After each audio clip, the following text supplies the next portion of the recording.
You are listening to the Shopify Solutions Podcast, a podcast for Shopify store owners that brings you concrete examples on how to build and grow your e-commerce business. My name is Scott Austin, and I have an e-commerce agency named Jade Puma. In this podcast, I'll share my e-commerce insights and best practices with you. Hey, Scott Austin here. The Shopify ecosystem is constantly changing and evolving. Shopify is always rolling out new features. Themes are always adding new features. And of course, the Shopify app world, there's also a lot of new features in existing apps and tons of new apps each day. And on top of that, each one of these three buckets, Shopify, themes, and apps, have to keep pace with the changes from the internet giants like Google and Facebook. And because all of these pieces are constantly evolving, documentation is usually out of date. And even if a particular feature or app was working properly, which, let's face it, is just a dream, but even if they were working properly on their own, mixing different themes and apps together will result in issues in your store. What this means is that you're going to have to regularly contact customer support in the building and running of your Shopify store. And that customer support will be with different teams, like Shopify, your theme developer, and the various app developers that you've added to your store. There is no consistency in customer support teams. Some of them are amazing. They are quick to respond and knowledgeable enough to get things working.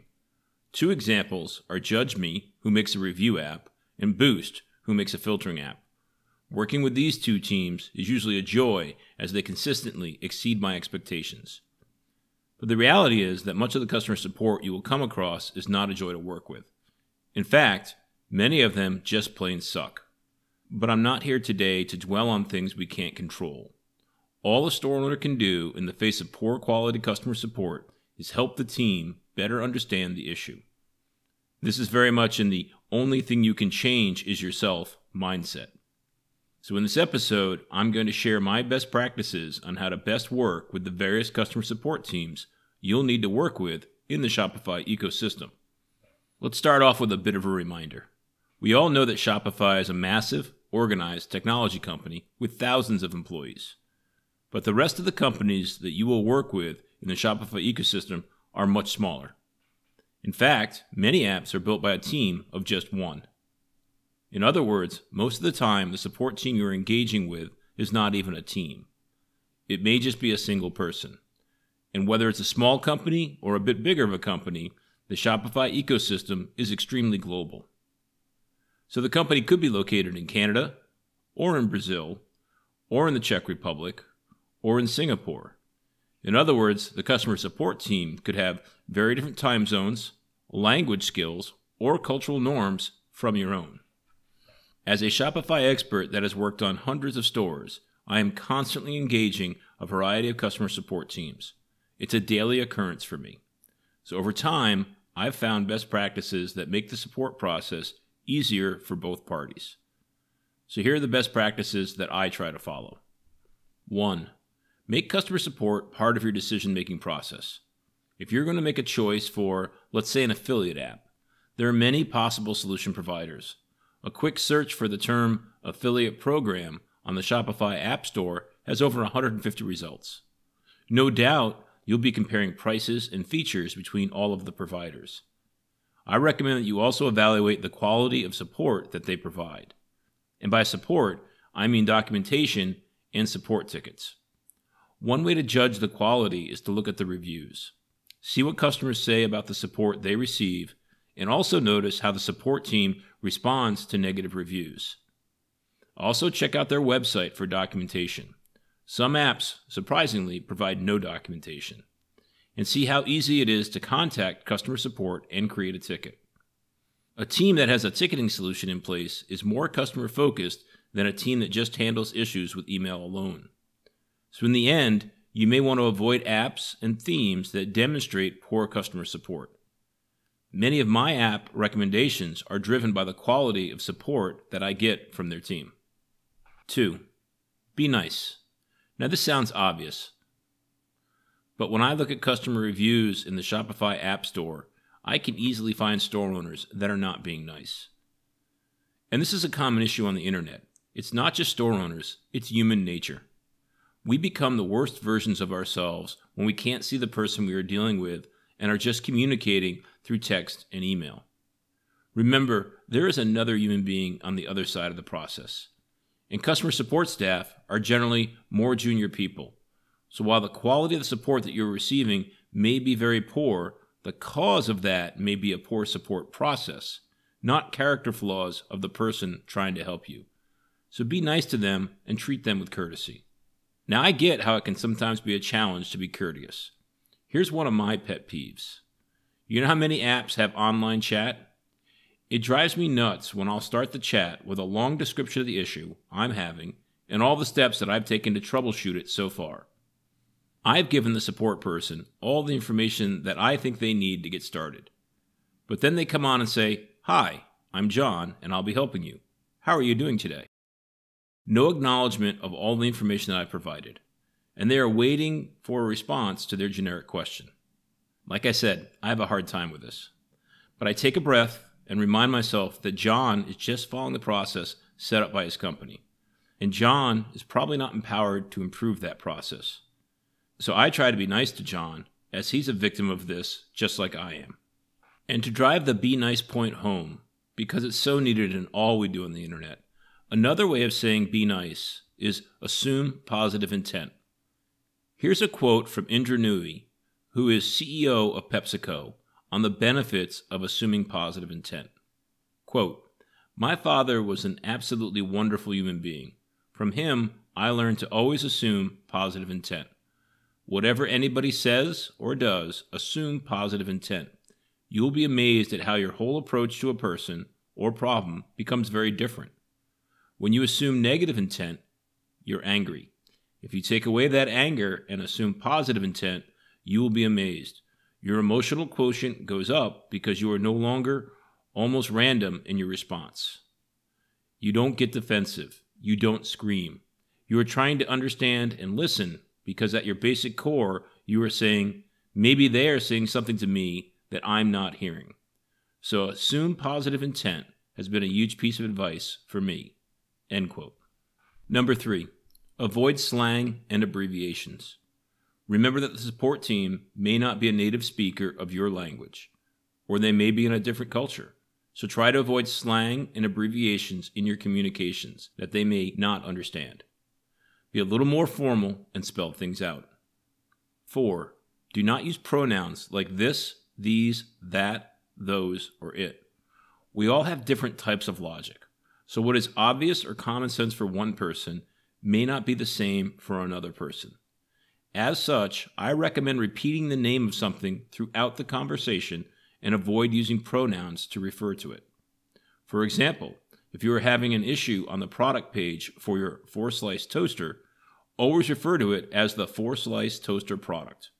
While writing long emails, this process may seem awkward and redundant, but it will make it clear what you mean each and every time.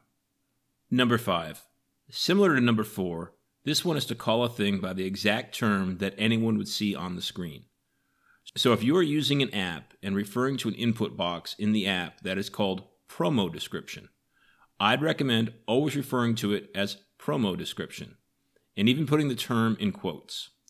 And avoid calling it promotion description or the description.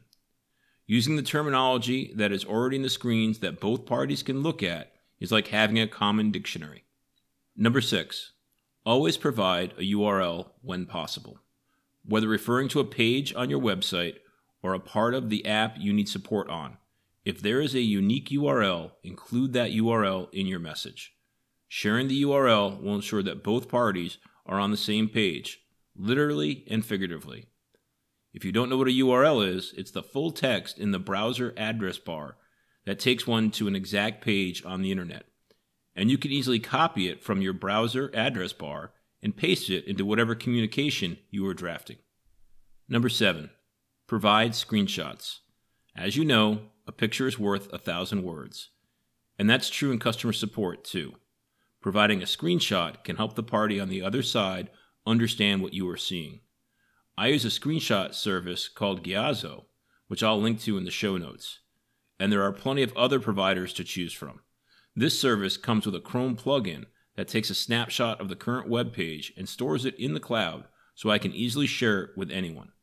I can even edit the image with arrows or boxes highlighting a particular part of the page. I use this process constantly and have over 2,000 screenshots that I've shared. Number 8, recorded video. Just like photos being better than words, videos can be better than photos. I frequently record a video about an issue that I'm seeing to bring the customer support team up to speed as quickly as possible.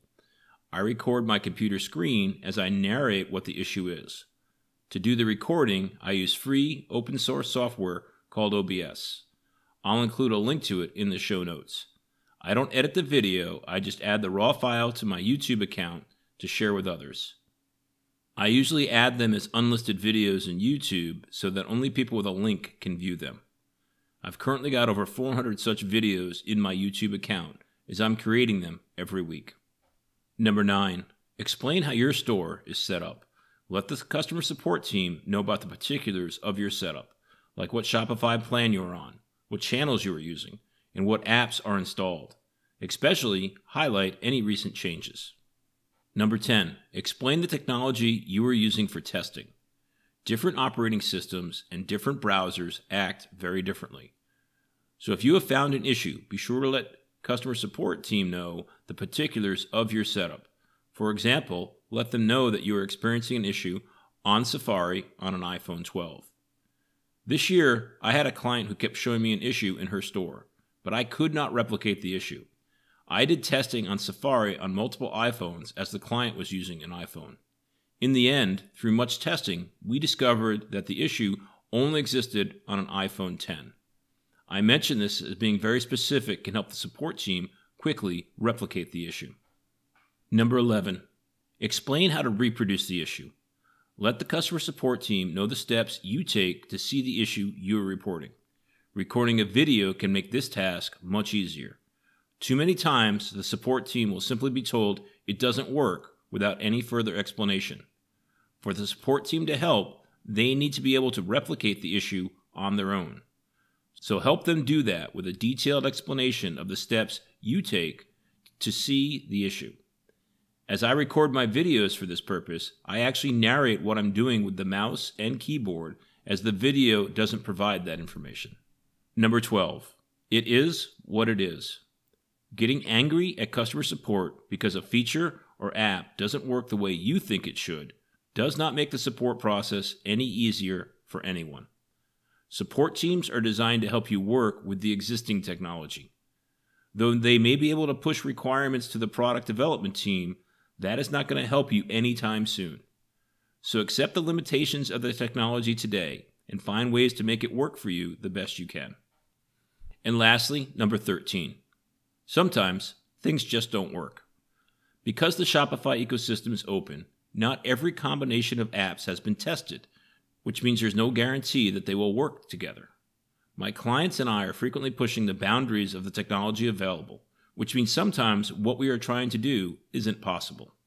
The most common place this happens is between two apps. Some apps just don't work together well. And my recommendation when this happens is to decide which app is more impactful for your business and get rid of the one with less impact.